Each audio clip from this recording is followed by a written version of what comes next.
আচ্ছা, আপনার যে ক্যান্সার ধরা হওয়ার পরে আপনি যে চিকিৎসা করেছিলেন অ্যালোপ্যাথিকে, আপনার কত টাকা চিকিৎসা খরচ হয়েছিল? 5 লাখ 6 লাখ। বিশেষ করে আমার সাথে MBBS doctor, DSMS doctor, BSMS ডাক্তাররা আছেন গণস্বাস্থ্য অভিনেতা, এবং আমরা সবাই সহযোদ্ধা হিসাবে নিয়ে কাজ করে আমরা যে সফলতা পেয়েছি তার একটু প্রমাণ আপনাদের সামনে তুলে ধরছি। ভাইজান, আপনার নাম?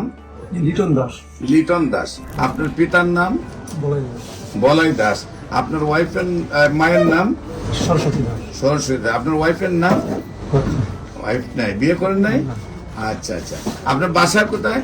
সাইদাবাদ, সায়দাবাদ, পুরান ঢাকা, পুলিশ পাড়ির পেছনে।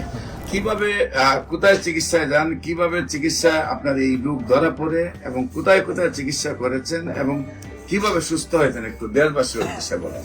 প্রথমে আমার 2-2.5 বছর আগে ক্যান্সার ধরা পড়ে, লাং ক্যান্সার। ওখানে আমার অপারেশন হয়, একটা লাং চলে যায়, একটা লাং এটা ফেলা যায়, একটা রাখি।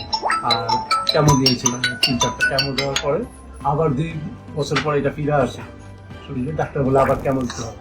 তো আমি আর কেমো না দিয়ে আপনার স্বর্ণপূর্ণ আপনাকে ফেসবুকে বিভিন্ন। আপনি প্রথম যখন ডাক্তারের কাছে গেছেন, যাওয়ার পরে ধরা পড়ছে আপনার ক্যান্সার হয়েছে। হ্যাঁ, তো ক্যান্সার হওয়ার আগে আপনি ডাক্তারের কাছে গেছেন, আপনার কি প্রবলেম হতো?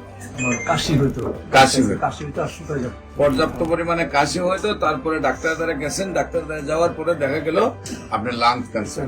তারপরে আপনি লাং কেটে ফেলে 2 বছর মোটামুটি একটু সুস্থ থাকেন। তারপর আবার ক্যান্সার ব্যাক করে আবার টপ চলে আসে।